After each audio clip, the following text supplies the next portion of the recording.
After I finished my dinner that night, I decided after feeling hot sweats flood my back to shower in order to feel more cozy. However, the bathroom was little. I could feel the warm water running over my skin.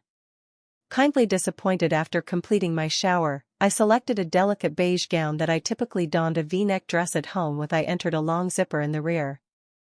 I pulled it into the bedroom to put it on. I discovered it was stuck as I went up the zipper. In the midst, and regardless of how hard I tried, but initially I was unable to pull it up. Examined the surroundings and I was confused and wanted to phone my hubby for assistance, but as I entered my faint light was on in the living room. The chair was occupied by the father-in-law. Listening to my footsteps, he raised his gaze slightly. Astonished, "Where's your?" I spoke a little to my spouse and father. Unsure, Aiden simply went out, most likely to purchase certain items. "Is there a problem?" He spoke calmly, and I bit my lip. Circumstance, there was nothing else. I spoke in an odd manner. "I need your aid since my skirt zipper is stuck." When I heard him set down his teacup on the table, got up and approached. Let me see him standing directly behind me. I could sense our separation. Being extremely, he held his breath and gently rubbed the back of my neck. "Hurts a little." Uneasy, he carefully removed the zip. Scowling, "It appears to be somewhat trapped in the cloth," he muttered, as his hand began to tug. I heard a tiny click, followed by "Everything happened far too fast." The silky zipper slid down firmly. My skirt dropped to the ground and as soon as I stood there momentarily frozen, I thought that time had stopped. Had halted. The window's wind blew in, causing my skin to chilly. "Hi there, I'm Leah, and I'm 28 years old. I have been wed to Aiden for 3 years. Married life appears to be ideal on the surface: a comfortable home, a steady career, and a sound financial circumstance. Aiden is a devoted husband and father. Constantly committed to me because I'm pleased with my expanding career where I can show off my skills and take pleasure, and I live with my family and work every day. Mr. John, a late-life father-in-law, strong and composed in his 60s, he is a model dude. He not only assumes the position of a family's father, who also serves as a mediator every time Aiden and I argue, are the main source of conflict is having. Aiden desires a more comprehensive family with kids giggling, but I want to concentrate on my career, so I'm not ready. Build my personal dreams for a time. Prior to pausing to have a child. Consequently, this tale served as the basis for enduring arguments, but those arguments are never reduced our affection for one another. Aiden always convinced with patience, and I made an effort to elucidate following each. My father-in-law stepped softly into the quarrel and gave us advice. He consistently underlined that family is about knowing one another. Otherwise, everything can be resolved. Gradually, with his help, Aiden and I always understood how to listen and accommodate each. I once believed that our lives would proceed without incident in that manner, but in the evening, everything was totally different. Like other days, that one was hectic. I got up earlier in the morning than customary to make breakfast for everyone. Aiden's family preferred a basic breakfast, typically consisting of a piece of toast and a mug of black coffee, and I also gave myself I began my day with a glass of warm milk. Mr. John, the father-in-law, continued to retain the routine of perusing the newspaper while drinking tea each and every morning. The house always has a calm atmosphere. Cozy and brimming with delightful scents from the kitchen. Following breakfast, I hastily prepared to head to work. Even if my office job wasn't particularly stressful, requiring a great deal of focusing, I wore a white shirt and light high heels and stylish pants that gave me more self-assurance while traveling. To the business, I visited a nearby coffee store to purchase a second latte. In order to treat myself for a long time, the office was busier that day than as usual. I was left with a series of meetings. With hardly any time to relax, I attempted to manage every email, report, and finish the assignments on time, but I remained hopeful at all times. Attitude, as I was aware that this position was not just an obligation, but also my enthusiasm. The clock struck 5 o'clock. I packed. I picked up my paperwork and departed the business. When I stepped out into the street, as the afternoon sun expanded, it provided me with a sense of relief following a stressful. I went to the grocery store during my workday. close to my home to purchase some fresh meals. I want to make something more delectable today. Mild and normal due to the fact that it has been a while since the entire family had opportunity to share a meal together slowly, but as soon as I reached home, I hurried to Aiden had just returned to the kitchen. He grinned and assisted me in setting the table. Barbecued chicken soup, a platter of salmon together with some aromatic vegetables were served stir-fried on the table, and my father-in-law left the study grinning contentedly when after dinner, we got together and talked. And giggling throughout the meal in spite of a few small disputes around possessing family meals with kids are always the most valuable events in my life. I didn't anticipate that following that, apparently a quiet dinner and an unforeseen circumstance might alter following supper, I felt a little stuffy, so I used the restroom. The cool water relieved the stress in my heart. Following the shower I selected was a cream-colored silk dress with a zipper in my favorite dress. The rear when I was facing the mirror to secure it, I found that the zipper was trapped. I bungled around halfway, but still unable to zip it up, so I went outside to the preparing to ask Aiden for in the living room assistance, but the living room was deserted. Turned and said, "Where are you, Aiden?" There was no way for you to respond to my sitting in a chair, was the father-in-law. After reading, Aiden headed out for a "What's up?" I was a little hesitant, but at last, "Oh, I can't get my dress's zipper to work. Can you help me pull it up?" He placed the put down the book and got up to let me see. He moved closer, his eyes as serene as ever. I looked away. I bowed my head slightly to give him. His hand has easy access to the zipper. The zipper was touched firmly and firmly. He said, "Seems to be stuck in this fabric," attempting to raise it, but as he put in use a tiny force to push the zipper away. The silky dress slid down with a swish, leaving me standing there. We were both frozen. I was perplexed and unsure of how to react. Simply by remaining motionless like a statue, he abruptly stopped talking. Guilt-ridden, I apologize for not meaning to. I quickly grabbed the garment with shaking hands as I tugged it. "It's all right, Dad, I'll simply cover my body. That my outfit is not tight." Muttered, afraid to look up, he took a few steps back in an attempt to maintain his calm down and fix it. Allow Aiden to return and question him. He turned around and left for assistance, swiftly abandoning me to stand by myself. The mood in the room was oppressive and uncomfortable. My heart was racing. Embarrassed as well as I was so confused that I couldn't focus on anything that night. Each time I recalled Mr. John's contrite look. Felt even heavier, but I had no idea what he was pondering, and this further increased my anxious. Aiden arrived home late, acting as though he was still unaware of what had transpired. Grinned and chatted joyfully without seeing that I was. I made an effort to behave normally, but I couldn't resist feeling bewildered. In the days following that encounter, I observed that it appeared Mr. John had changed, stopped communicating with me as naturally as previously, always attempting to stay out of my eyes whenever we unintentionally encountered in the house.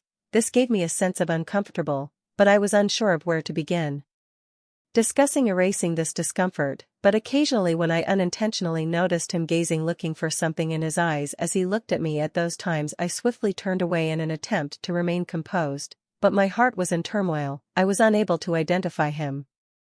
Pondering, and this further increased my. I told myself that I was worried about everything. Would wait for time to heal these invisible cracks, but I was wrong. I was exhausted that morning. The painful throat, I was having trouble focusing. After taking my temperature, I was aware that I had a little fever. Aiden had departed early for work, and I made the decision to relax for a day. Although my father-in-law remained at home, he spent his time in the study as usual, reading newspapers and books or engaging in. I lay in bed for a long time with his own belongings. Feeling so exhausted that I was unable to try your hardest not to go to sleep. But since I chose to leave since the room was too hot to get some cold air in the living room, I was dressed simply. My hair in jammies, my cheeks turned pallid from a fever when I walked into the living room and saw Mr. J.N. seated in the chair and gazing at his mobile screen. I said hello tenderly, but he didn't respond. He simply lifted his head to gaze at me. His eyes had changed and were no longer the typical serene eyes I was accustomed to. You don't feel well?" he inquired in a voice more profound than as usual. "I do have a slight temperature, so I'm taking the day off, I replied, attempting to maintain my demeanor. Regular, he simply said nothing more. Nodded, but his gaze remained focused on as though looking for something in my appearance that caused me to feel inexplicably I was nervous and ready to go outside to stay away from this tense atmosphere, but as I turned I heard him yell for Leah to come here. I have a message for you. Halted, my heart tightened with the odd sensation. Mr. John rose, his eyes brimming with resolve, staring directly at me. The room's air got heavy, and my heart is racing, and my palms are perspiring. You're so gorgeous, Leah, he said. Booming, low-pitched voice in the eye-frozen stillness, feeling as though my legs had completely lost their strength. Every word he spoke made his body feel frigid. Felt like a blade piercing my heart. I asked, Dad, what are you talking about? My voice was choking from shaking, but he didn't respond. He moved closer with each step right away, giving me the impression that the area around me was. His eyes narrowed and looked directly at me. He didn't leave for a moment, Leah remarked in a quiet but forceful voice. I stood. Could you perhaps let me see you again? They didn't accept what I had just heard. My eyes expanded, staring at him as though in search of an indication that he was kidding, yet his eyes were so serious that it made me unable to speak. Dad, I nearly yelled while attempting to maintain my calm. How are you able to say such things? I feel bad for Aiden. Hesitated, his face showing a puzzled expression. But I don't think he ever looked away from me, Leah. He said, know what happened to me? His voice was gentle. I haven't been since that day. Able to put you out of my mind, I retreated in an attempt to maintain my distance. You are truly incorrect in what you said. Ruining the partnership in this. I am your family daughter-in-law, I am aware of him. Cut him off with a swifter, louder voice. I know it's softened, but I can't get over this feeling. I'll control it, Dad. My voice yelled. Shaking, stinging eyes, I don't want to listen to it any longer. Recognize the way you could speak such things. I'm in shock. Mr. John stood still. His gaze dropped to the ground as though attempting to combat an internal force himself. The room's air was thick. And after a lengthy moment, he suffocated. He let out a shuddering sigh. His voice was low and slouched, but Leah, I'm shaking, I'm not sure why. Ended up this way, I apologize, but I can't tell myself lies anymore. I stood there in a state of panic and confusion. Waves were increasing, yet my legs felt like they couldn't move since they were pinned down. Moved closer, taking slow but thorough steps. His eyes were on me under strain. Full of strife and an unidentified sadness, I took a step back, but the little table closed my path behind me, leaving me with not able to retreat. I am aware that this is incorrect. Kept speaking in a hushed, but still obvious, but this sensation is quite frightening. I can't hurt you, even though I don't want to. Put you out of my mind, I felt your presence. Thumping so intensely that it seemed like Dad, I'm about to burst in my chest. Are you aware that we are unable to? Doing this is incorrect and will ruin everything. My voice cracked as I screamed with he halted in front of me out of emotion. I know that your eyes are filled with pain. I am aware of all of that, Leah, but I also I can't go back. Also correct, his inquiry sliced like a knife. I shook my head in my brain, attempting to ignore it, but my body wouldn't comply. In my thoughts, his eyes were begging, not under duress, but with a sense of powerlessness and nakedness. I'm not sure what took place at that point. The entire room appeared to blur, all noises appeared to vanish as soon as he moved forward. The gap between us was nearly deleted. I didn't get away from all the barriers that aren't evident. Had vanished between him and me, and as soon as it was finished, I sat on the chair, my hands trembling. My heart was uncontrollably still throbbing, but the sensation was no longer of confrontation. But I'm terrified, couldn't comprehend the recent events. Mr. J.N. stood in front of me, his eyes brimming with he began to startle Leah, but his tone was choked. No, I cut off my speech, shuddering. Don't say anything. Anything more. I got up and felt as though my legs were so weak, yet I still attempted to go swiftly in the direction of the door. When my hand made contact with the doorknob, he spoke once more in a pained tone. I apologize, Leah. I apologize for not turning. I simply quietly walked out of the room. Tears came pouring down my cheeks, and I felt guilty about it. I was confused and unsure of how to handle it. John or Aiden, after what had just occurred that evening, and I lay in bed unable to go to sleep. Pictures, words and emotions tormented my thoughts. Questioned how things came to be this way and how, from here, we must face reality. I had no response, and maybe John didn't either, and I lived in the days that followed in ongoing agony at the idea of telling Aiden. Everything continued to nag at me. But each time I considered it, I felt I was powerless because I knew that if Aiden discovered the connection between him and my dad would never be the same. That revered bond between a parent and son would be ruined.